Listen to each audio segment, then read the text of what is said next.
What makes the American South different from the rest of American culture? I'm excited to bring you this interview today because I interview Laura Beth and Lainie from the Steel Magnolias Podcast, where they're going to show us 3 English idioms that are only used in the American South and what they say about the culture in the South. So let's go ahead and listen to the episode. Hello, Lainie and Laura Beth. Welcome to the show. I'm so excited to have you here.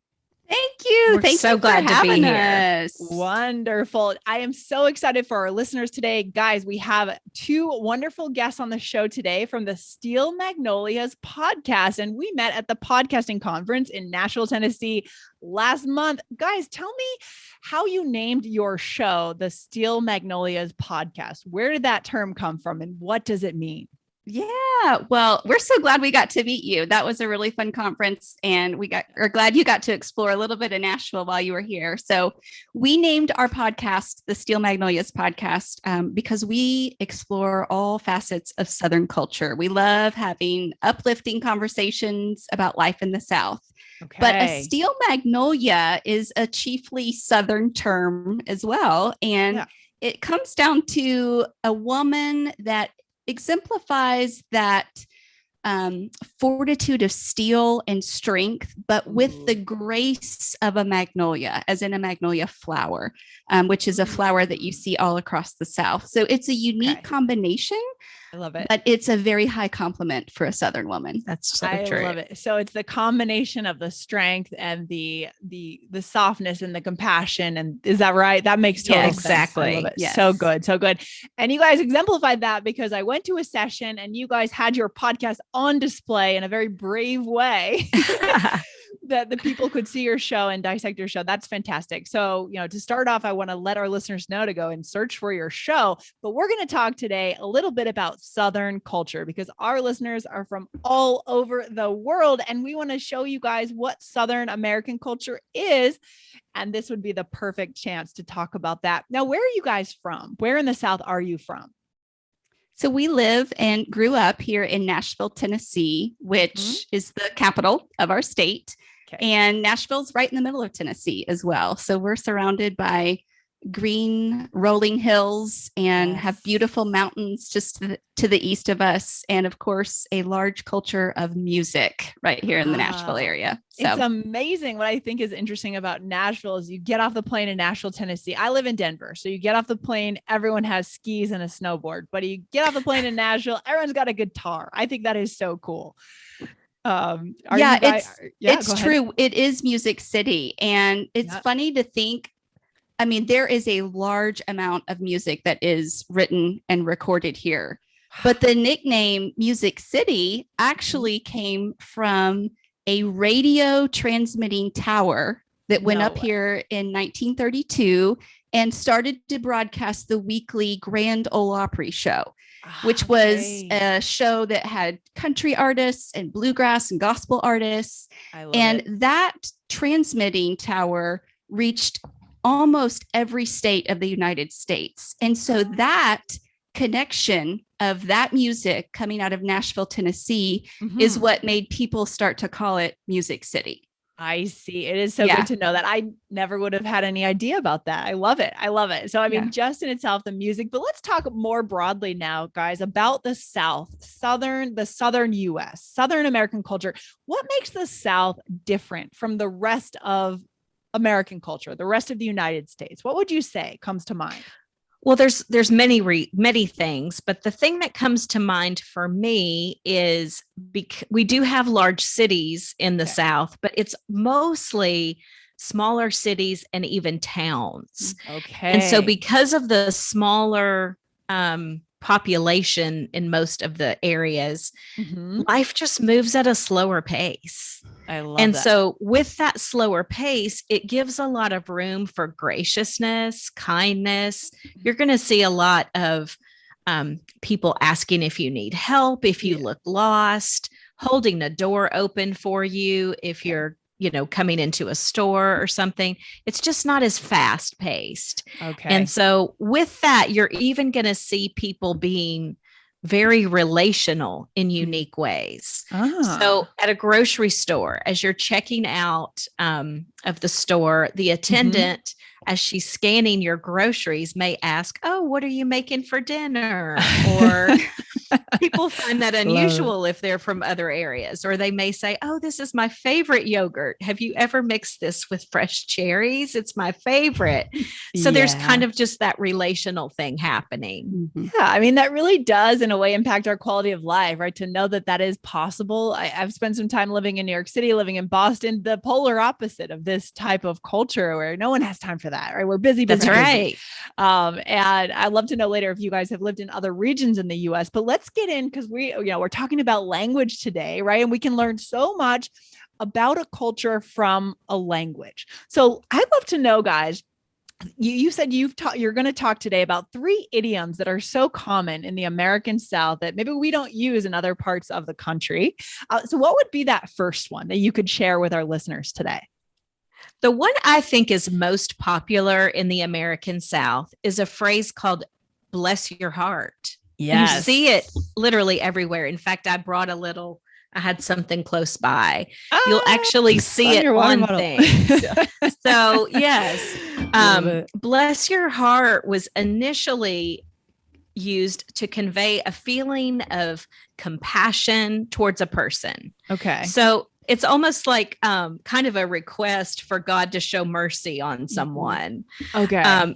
And so you might hear it in a phrase like, "Oh gosh, she has lost her home and all her belongings in that flood. Bless her heart." Okay. So that would be how that would be used. Okay. So the idea is kind of showing compassion when something it seems like the person is at some kind of disadvantage. Is that right? Exactly. Yes. Exactly. But the thing that's interesting is now people are using it in a different way as well. So sometimes you'll hear it like that, but then occasionally you'll hear somebody saying it in a way where they want to say something negative, but not seem like they're being as negative. Okay. So let me give you an example of that. Somebody might say something like, "I can't believe she wore that to a wedding. She has no fashion sense at all. Bless her heart."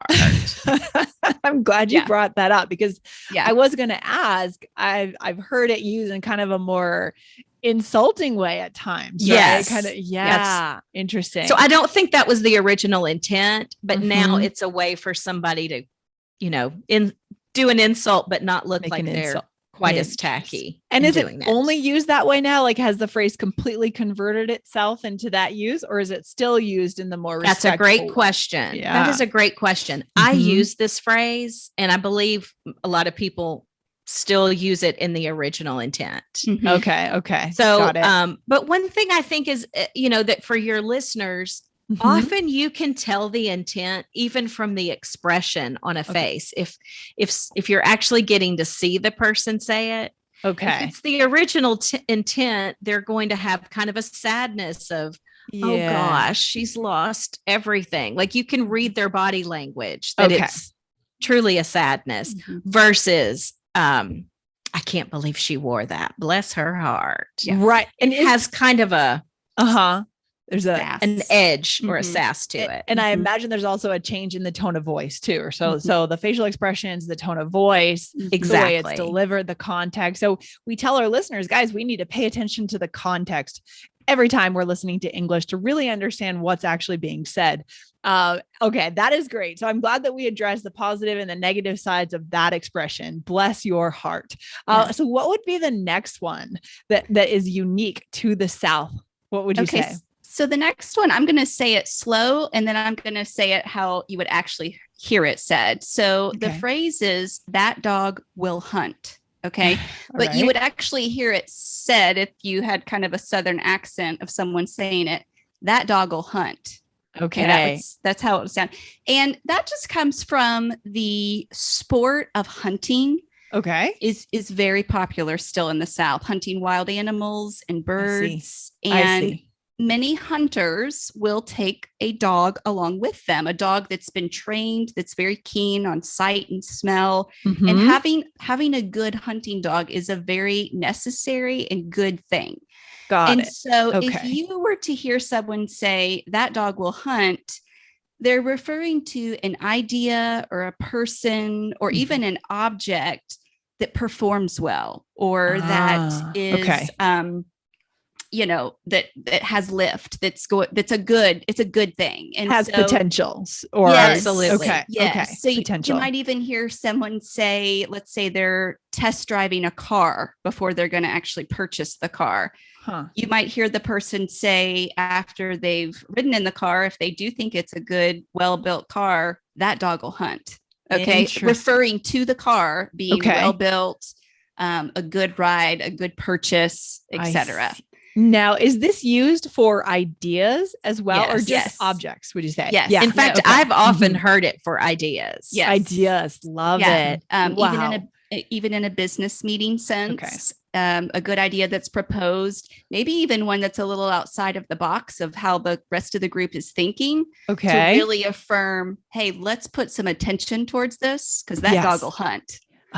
Interesting. So, Okay. yeah. Now, that brings up a question that I'd like to ask you guys. Are this particular expression, would you hear this in a place like Atlanta? Because it is the South, but it's a somewhat international cosmopolitan city, or are these expressions kind of much more in those smaller Southern towns that you mentioned, would you say?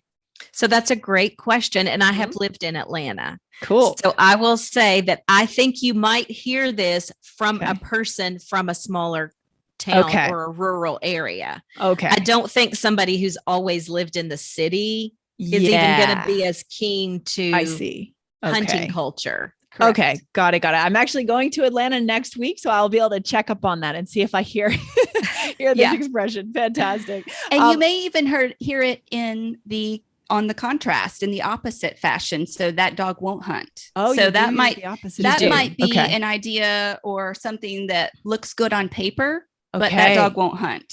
So good. It's a and then- non-starter. Uh-huh. yes, exactly. Love it. Okay, Yeah. perfect. I'm glad that you guys are bringing this one on because I have never heard this before in my life. I've lived on the border of the South. I went to college in Fredericksburg, Virginia, like I said. All right. But for a lot of our listeners, if they've lived in New York City, Boston, California, they've never heard this. So this is fantastic. We have one more for today. What is that last one? Okay. So we use a phrase. Sometimes you'll hear, I'm going to say it slow. I was born in the dark, but it was not last night. Okay.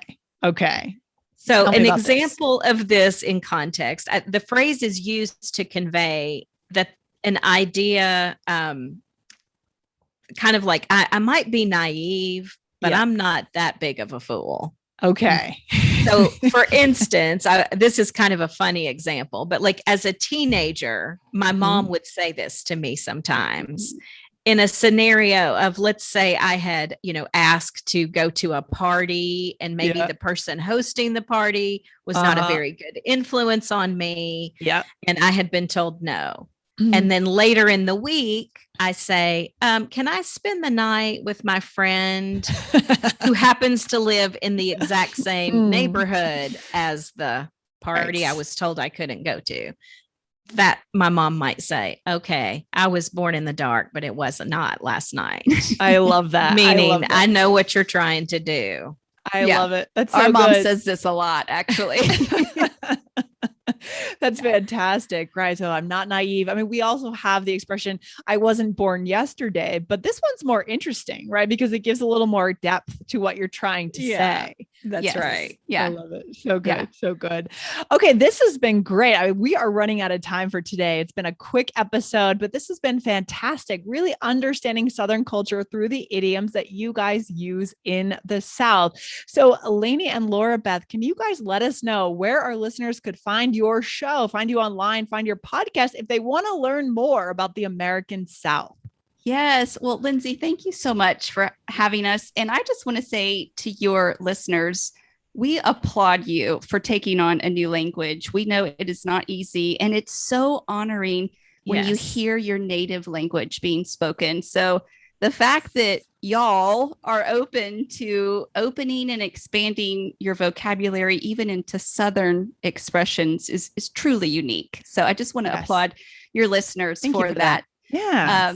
And best of luck to them as they seek out the English language. But you can hear more stories on Southern culture, the Grand Ole Opry, like I mentioned earlier, Nashville, all facets of Southern culture at steelmagnoliaspodcast.com. We're on Instagram at Steel Magnolias Podcast, and we release a new episode every Tuesday.